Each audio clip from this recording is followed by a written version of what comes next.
akan menjelaskan materi saya, yaitu tentang penyuluhan dan pengendalian belajar daring di rumah secara benar dan bermanfaat.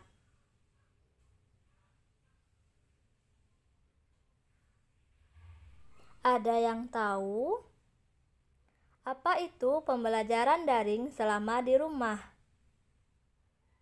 Pembelajaran daring artinya pembelajaran yang dilakukan secara online menggunakan aplikasi pembelajaran. Pembelajaran daring merupakan pembelajaran yang dilakukan tanpa melakukan tatap muka, tetapi melalui platform yang telah tersedia. Pembelajaran daring menggunakan grup di media sosial seperti WhatsApp, Telegram, aplikasi Zoom, ataupun media lainnya sebagai media pembelajaran. Apa manfaat belajar daring di rumah? Ada yang tahu? 1. Mengajarkan sikap disiplin dan tanggung jawab. Belajar daring membuat para siswa menjaga perilaku baik dengan teman maupun dengan guru. Yang kedua, menjaga aktivitas anak tetap terjaga. Aktivitas anak setiap hari seperti waktu bermain, tidur, makan, mandi, belajar, memakai seragam, dan sebagainya.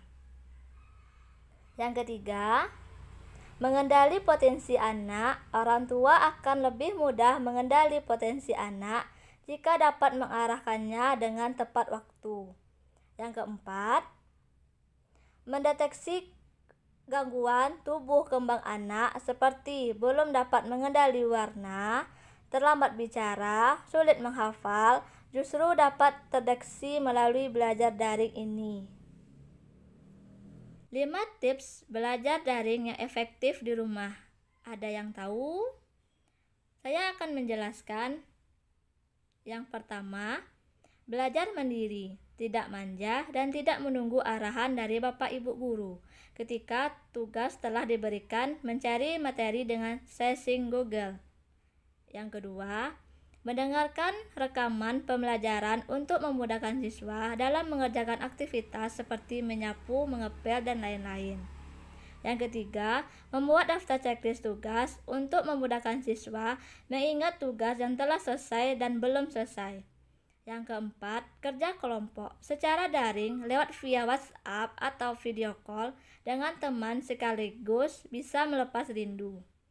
Yang kelima, menonton YouTube sebelum tidur.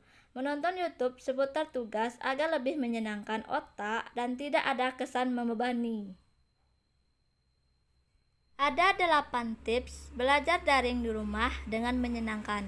Ada yang tahu apa-apa saja tips belajar daring yang menyenangkan? 1. Sediakan tempat yang nyaman untuk belajar. 2. Sediakan alat-alat yang digunakan untuk belajar. 3. Jauhkan benda yang membuatmu kurang fokus. 4. Selalu dampingi anak selama belajar daring. 5. Sediakan cemilan untuk menjaga mood anak. 6. Pastikan ruanganmu punya pencahayaan maksimal. 7. Tetap berhubungan dengan guru maupun dosen. 8. Tentukan durasi waktu untuk belajar. Saya akan menjelaskan 5 tips agar anak disiplin belajar daring di rumah. 1. Menjelaskan situasi yang terjadi saat ini pada anak mengenai social distancing dan aktivitas di rumah. Berikan pemahaman bahwa anak tetap harus belajar di rumah. Yang kedua, bantu anak belajar untuk memahami materi yang dipelajari. Jelaskan dengan baik kepada anak tentang apa yang orang tua pahami. Jika tidak mengerti materi pembelajaran, jangan sungkan untuk bertanya pada guru atau mencari sumber yang tepat untuk menjelaskan materi pada anak. Yang ketiga, manfaat media pembelajaran daring online. Orang tua juga bisa menerapkan media pembelajaran secara daring yang sudah disediakan oleh Kementerian Pendidikan dan Kebudayaan serta sejumlah lembaga yang memberi akses secara gratis seperti Jenius dan Ruang Guru. Yang keempat yaitu Suasana yang nyaman untuk bekerja dan belajar di rumah. Beraktivitas di rumah berarti memiliki kebebasan dan keluasaan untuk bereksplorasi. Orang tua bisa mengajak anak belajar di ruang keluarga atau pekarangan rumah untuk mendapatkan udara yang terbuka. Yang kelima, selingi dengan aktivitas yang menyenangkan agar tidak membosankan. Selalu siapkan aktivitas yang menyenangkan bersama anak. Aktivitas ini dapat pula menjadi hadiah atau imbalan ketika anak menyelesaikan sebuah tugas atau materi. Itulah materi yang saya sampaikan. Apabila saya ada tutur kata yang salah atau pengucapan, mohon dimaafkan.